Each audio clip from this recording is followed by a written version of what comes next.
This is our start to our next unit.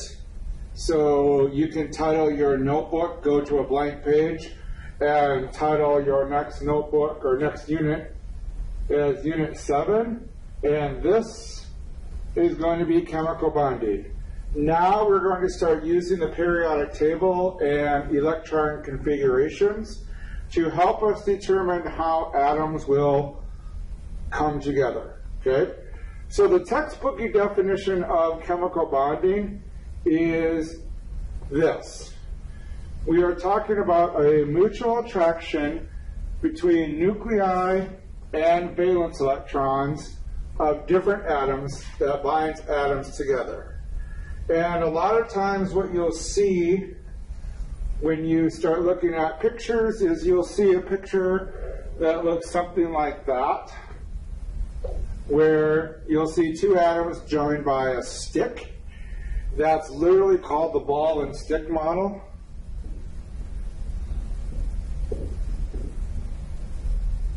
Okay? But you have to realize that when we talk about two atoms coming together, there is no such thing as a little stick that's holding them together.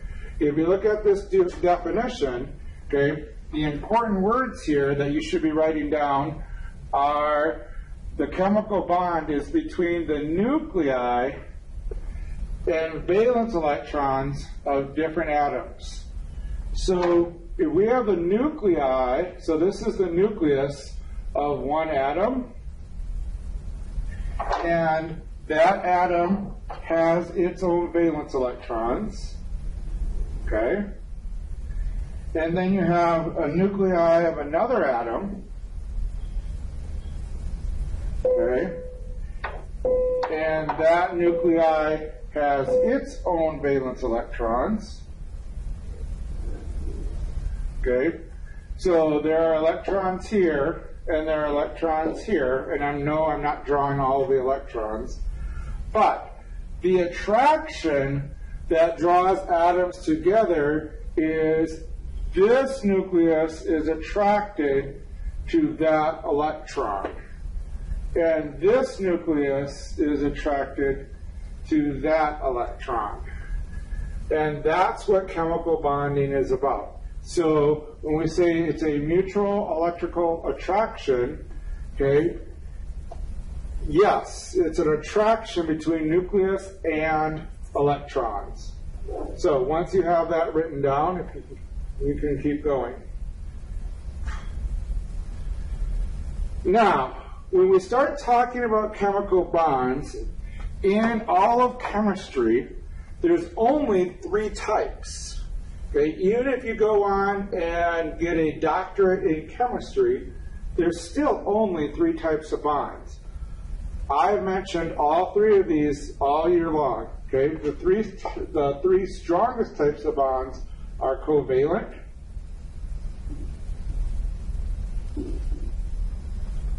ionic, and one that you don't talk much about, and we will touch on a little bit. The third one is metallic. Okay? So those are our 3 strongest types of bonds. We will break each one of these down. Ionic is a fairly easy bond. Covalent is a little bit more challenging because there's a lot more that can go on with covalent bonds. Okay? Now, in chemistry, there are also weaker bonds that we will also touch on, and these involve what are called intermolecular forces. And intermolecular forces are exactly what it says. They are inside the molecule forces. Okay? That's what it means to be intermolecular. And these are the 3 that we will also touch on: London dispersion, dipole-dipole, and hydrogen bonding. Okay? Now, the one thing with this is these type of bonds occur after ionic and covalent bonds have already formed.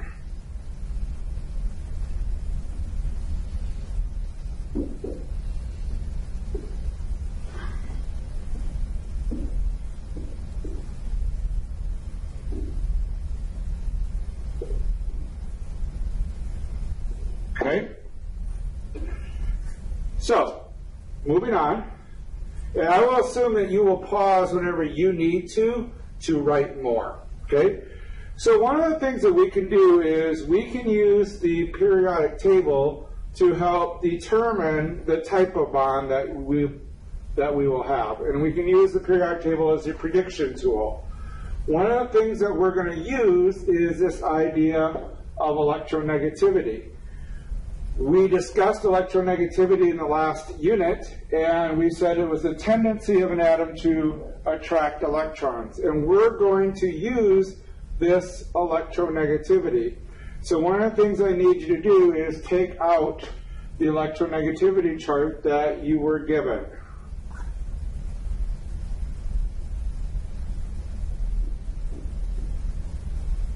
Okay, so take that chart out because you're going to need to use that. Okay, now this electronegativity has a chart that we're going to use, has a scale. And we've already talked about the fact that electronegativity runs from 0 to 4, 4 being the element with the highest electronegativity, fluorine. Okay, we don't have any that are actually 0. Okay, but what we're going to do is we're going to use a scale, and I'll give you a little preview of that scale. It's going to look like this. Okay, and this scale essentially represents the percent of a bond that is either ionic or covalent. Here's one of the lies that I have to change from Mrs. Alverson, okay, and that you've been told all of your life. No bond is 100% ionic or 100% covalent. Most bonds are somewhere in between. Okay? Now, on this particular scale, if you by chance do get a value of 4, okay, that means that yes, you actually are 100% an ionic bond. And if you get a value of 0, which actually does happen, you are 100% covalent. But what in actuality happens is most bonds fall somewhere in between 0 and 4. So what happens is if you fall between 1.7 and 4 on this particular scale, and I'll show you how we're going to use this scale in a bit, that would represent an ionic bond. So you should draw this scale, and then underneath this area right here, you should write ionic. Anything in that range is going to be ionic bond. Okay?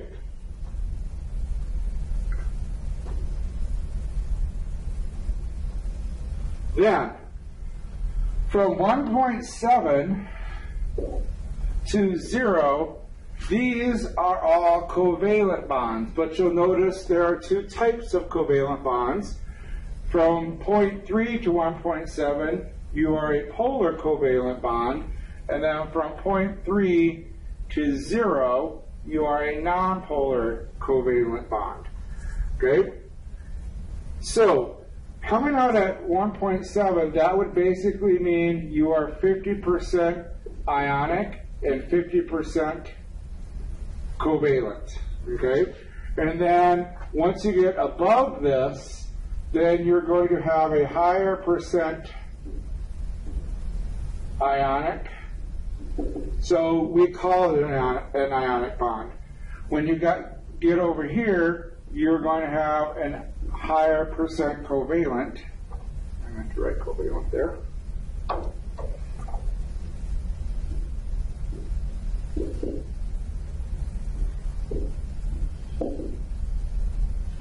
Okay, so you're going to have a higher covalent, so we call you covalent.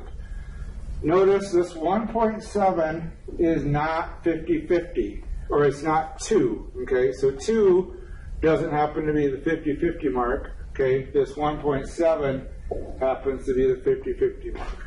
Okay, now before we go on, okay, I want to talk a little bit about these two critters, polar covalent and nonpolar covalent. What does it mean to be polar? Well, polar simply means the atom has a positive and negative end. Okay? So it's like a magnet. Okay, we have a magnet that has a north and a south pole. Okay, well, a polar bond basically has a positive and negative end to it. Okay, and basically what that means is in a compound, electrons will spend more time closer to one atom than another. Okay, so just a picture of a magnet here with a north and a south pole. And if you're studying magnets, you have magnetic field lines. Okay, now nonpolar simply means it's a neutral bond and it has no charged end. Okay, now whether you're polar or nonpolar is going to give some different compounds some different properties, and we'll talk about that. So here's an example of a molecule that is actually nonpolar. Okay, and what you are looking at here are two electron clouds that are overlapping.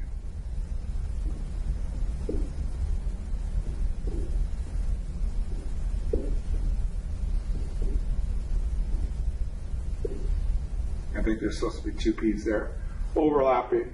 Okay, and that's actually how these atoms start coming together, is the electron clouds overlap.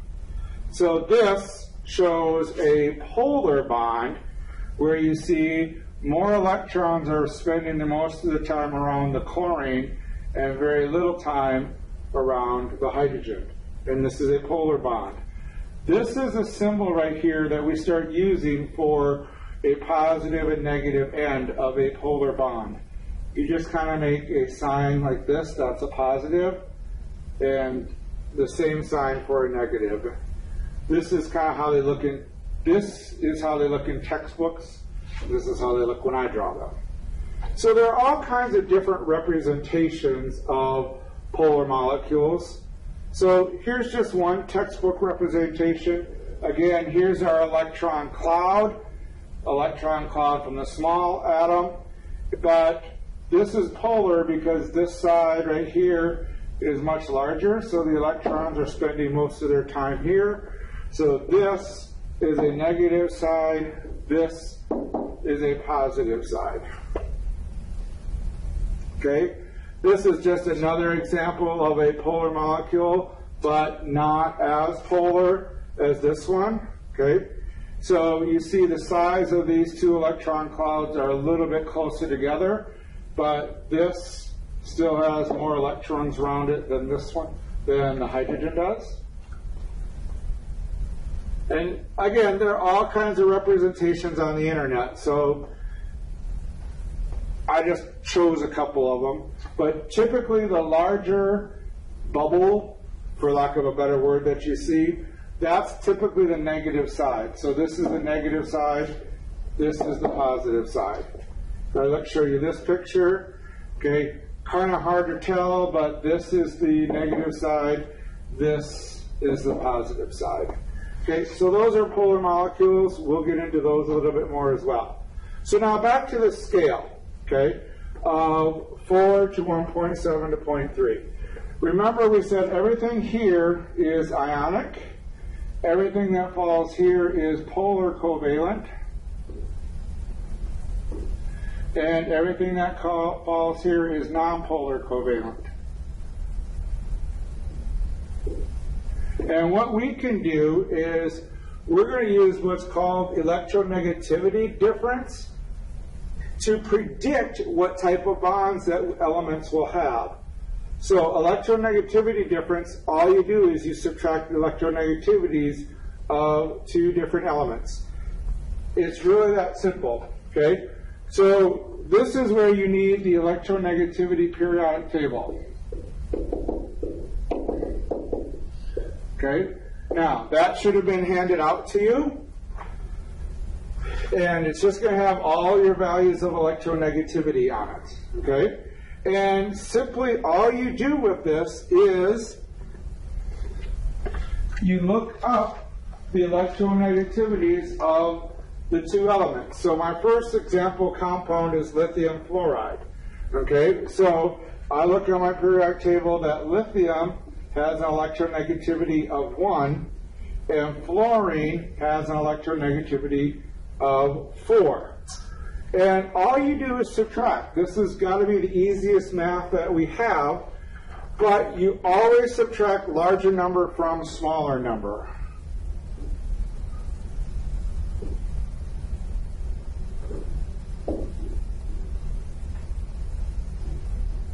It does not matter what order they're in the compound. We just do always larger from smaller. So this would be 4 minus 1, which is very simply 3. Okay, now I'm going to do a lot of scrolling back and forth because my table is up here. Okay, but I go look at my table and say, where does 3 come out? 3 is right there, roughly. That is an ionic bond. So this right here will be an ionic bond. Okay, so I'm predicting that this compound has an ionic bond. And that's what we use electronegativity difference for. Okay? And it's really that simple. You just subtract the elements and then go compare them to this scale. So my next elements are magnesium and chlorine. Okay, so I look up magnesium, and that has a value of 1.2. I look up chlorine, and that has a value of 3.0. And now the fact that there's 2 chlorines doesn't matter. You always subtract the different elements. So this is going to be 3 minus 1.2, which comes out to be 1.8. And then you just go up to your table. Where's 1.8? 1.8, roughly right there. That falls in our ionic range. So this is an ionic bond. And you just continue this. Okay? So if I look at HCl, I look up H, which is 2.1.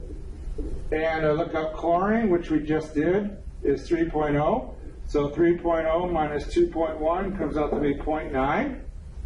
And now I come up here and go, okay, 0.9, ooh, that's right there. So that is in our polar covalent range. So this is going to be polar covalent. And that's all you do, okay? So we can do another one here, H2O. Okay, and again, the fact that there's 2 hydrogens doesn't really matter. I just need to deal with one of them. There's hydrogen is 2.1, oxygen is 3.5. So 3.5 minus 2.1 is 1.4. And we go up to our scale. 1.4, somewhere in there, polar covalent.